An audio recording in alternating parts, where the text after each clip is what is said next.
Bonjour à tous, on commence cette revue de presse en France avec le Paris Saint-Germain qui a battu l'OGC Nice ce vendredi. Une victoire facile 4-1, trop facile même selon l'équipe. Il faut dire que Paris a bien été aidé par les expulsions de Cyprien et Erel, peu de temps après la réduction du score des Aiglons. Ces derniers ont donc terminé la rencontre à 9 et le PSG a fini sur les chapeaux de roue avec un but d'Mbappé juste après sa rentrée en jeu, ainsi qu'une passe décisive pour Icardi en toute fin de match. Tout sourit à Paris, résume le Parisien. L'Olympique lyonnais aimerait bien connaître le même sort ce samedi. En effet, l'OL accueille Dijon et espère bien renouer avec le succès, avec Rudy Garcia sur son banc. Serait-ce l'heure du rebond, se demande le Progrès. En Angleterre, le choc de cette 9e journée de Premier League, c'est Manchester United-Liverpool, et il aura lieu dimanche à 17h30. Une affiche historique mais qui sur le papier semble d'ores et déjà jouée, tant la différence de niveau entre les deux équipes est flagrante en ce début de saison. Pour le Daily Mirror, les Reds sont les nouveaux invincibles, une référence aux récentes déclarations de Wijnaldum qui se voit bien devenir les nouveaux invincibles justement. Des mots que l'on retrouve en une du Daily Star, qui titre « Tu ne peux pas stopper le COP ». Enfin, The Sun fait également sa couverture sur ce duel.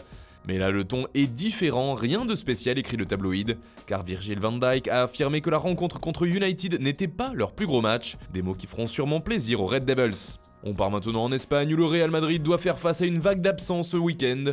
Zidane devra faire sans Bale, Modric, Kroos et Vasquez, et il va également laisser Carvajal à la maison, rapporte Marca. Pour le quotidien ibérique, c'est clair, le leader change ses plans et aura une équipe B pour aller jouer à Majorque ce samedi soir. C'est également ce qui fait la une du journal AS qui affirme que l'esprit des Madrilènes est déjà tourné vers Istanbul. Il faut dire que la rencontre sera décisive pour la suite des aventures de la Casablanca en Ligue des Champions.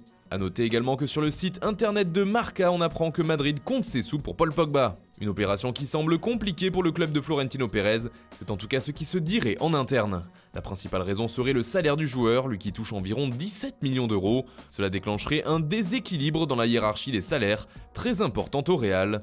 Mais Zidane continuerait tout de même d'insister pour la pioche, à l'image de cette rencontre entre les deux Français du côté de Dubaï. Affaire à suivre. Toujours en Espagne, mais du côté de Barcelone cette fois, les Blaugrana, eux, ont bien la tête à la Liga. Car les trois premiers se suivent de près pour l'instant. Seulement 3 points séparent le Real, le Barça et l'Atlético. Il y aura donc 3 candidats pour cette première place d'après Mundo Deportivo.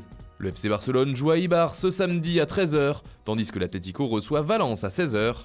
Le journal Sport, en revanche, préfère traiter du Classico. Le Barça et le Real sont tombés d'accord sur une date. Problème, il s'agit du 18 décembre, où des matchs de Coupe du Roi sont déjà programmés.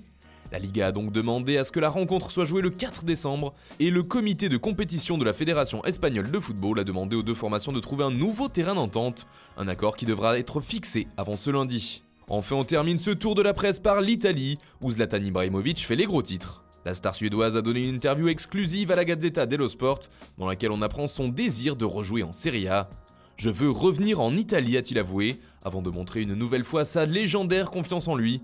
J'ai 38 ans mais je vaux toujours 20 buts. Comptez super, à Naples je serai comme Maradona. Votre pays est comme ma deuxième maison. Des mots doux à l'oreille du football transalpin, reste maintenant à savoir si cette opération séduction portera ses fruits. Voilà, c'est tout pour ce matin, bonne journée à tous, on se retrouve très vite pour une nouvelle vidéo sur Foot Mercato.